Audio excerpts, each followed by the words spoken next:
Buenos días, dando continuidad a esta fase 4 de inferencia estadística, me presento, mi nombre es Miriam González. Tenemos una fase individual y una participación grupal.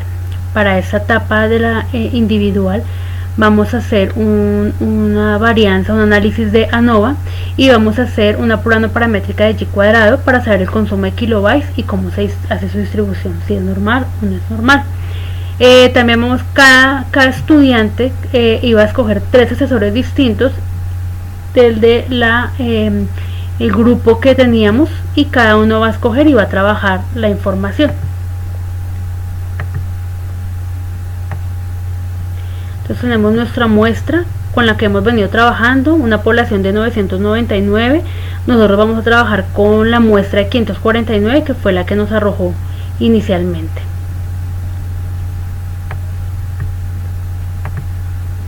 Entonces, para esta primera intervención vamos a trabajar con la muestra ANOVA y vamos a escoger 3 asesores. Yo escogí trabajar con el asesor Milton, que es el número 1, el asesor Celso, que es el número 4, y la asesora Alejandra, que es la número 8. De cada una de la muestra iba a traer el cliente, los 5 primeros clientes. Yo trabajé con 6, la duración de minutos por cada cliente, para empezar a reemplazar las tablas que ya previamente nos había dado el tutor. Entonces acá simplemente en la segunda tabla lo que hago es colocar los tiempos de duración de cada asesor,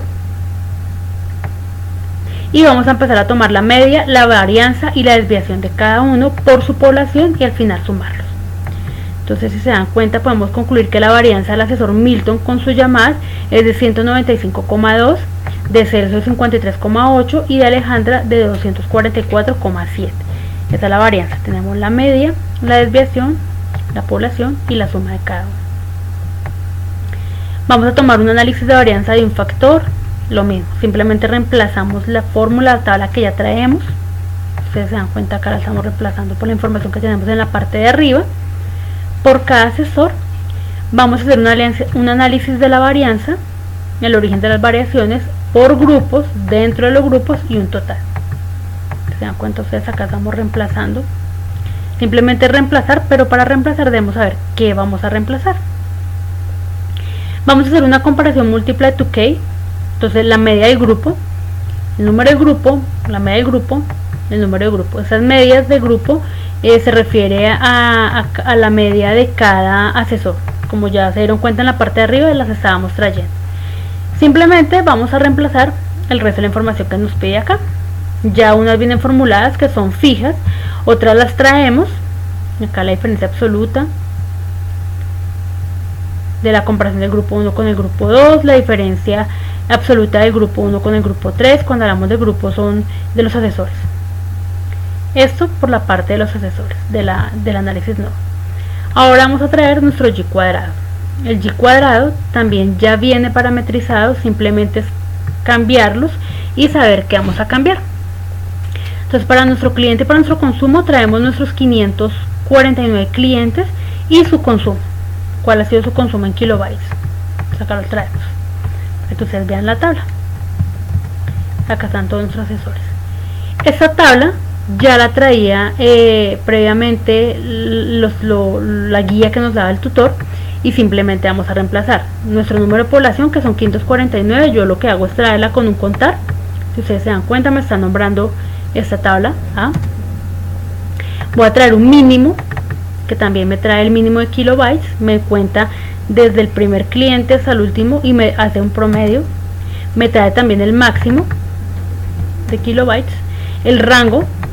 Entonces voy a simplemente restar el número de personas que tengo menos el mínimo. El intervalo, simplemente redondeo.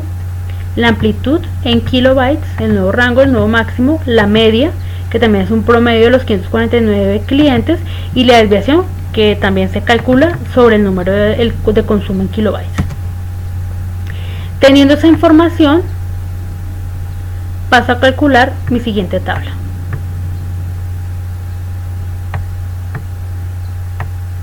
Como ustedes ven acá, el grado de libertad del kilobytes, la fórmula es K menos 1 menos M, que ya la trae formulada, el número de clases y la media, que es la media y la desviación. Entonces vamos a calcular sobre esta fórmula. La reemplazamos, es esta información que traemos acá, y nos da que para x cuadrado, que es una prueba, es un 32,671. Eso va a ser mi x cuadrado, que más adelante vamos a utilizar. Damos continuidad a nuestras tablas y simplemente vamos a trabajar nuestras clases. Para esta clase podemos trabajar el número de clientes que queramos dentro del rango que queramos. Yo escogí los últimos clientes con su kilobytes previamente. Entonces simplemente empezamos a reemplazar. ¿Qué me está llamando? El kilobyte en mi tabla, y vamos a dejar fijo mi F10. ¿A qué estamos refiriéndose con nuestro F10? ¿A qué nos referimos con nuestro F10? A la amplitud.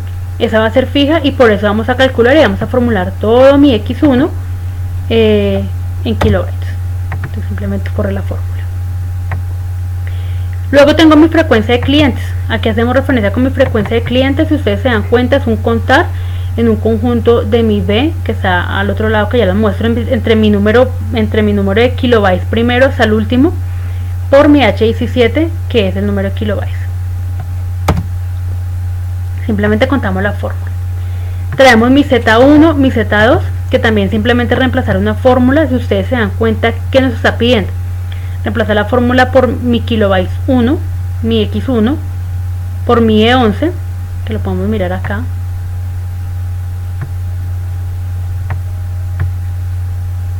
nuevo rango y el máximo de rango, que es lo que me está pidiendo acá, y reemplazamos la fórmula. Tenemos mi Z2, que lo mismo, también nos pide reemplazar el número de kilobytes por el nuevo rango, por el máximo rango. La probabilidad, que ya simplemente es hacer con la fórmula distri.nor.es.n, que es la K17, que es esta, o por el 1. Mi frecuencia esperada, que también reemplazar una fórmula, y le reemplazamos esta es esta fórmula. Estos resultados que nos dan. Luego traer esta información me va a traer que tenemos una suma y un y cuadrado calculado. Esto lo vamos a llevar a nuestra tabla anterior. En la fase 3 trabajamos una tabla para graficar. Simplemente lo llevo allá a mi tabla, coloco estos valores y me va a dar esta gráfica. No sé si recuerdan que teníamos la zona de rechazo y la zona de aceptación. Cuánto es mi zona de rechazo y cuánto es mi zona de aceptación, para saber si cabe dentro de las posibilidades, si está bien la distribución normal, que era lo que nos pedían acá. Seleccionar la distribución normal en esta parte individual, el análisis de la distribución. Entonces tenemos para este caso puntual y para los clientes que he trabajado yo, una zona de rechazo, que es todo lo que está en la parte rosada, y una zona de aceptación que está dentro de la zona azul. ¿Qué puedo concluir yo? Que la distribución no es normal. ¿Por qué? Pues porque está más pequeña, está en una parte gris, en una parte a la derecha, perdón, y la zona de aceptación. Entonces no es normal su distribución. Se está yendo muy poca distribución para el número de kilobytes de los clientes. Por ahora eso es todo. Muchísimas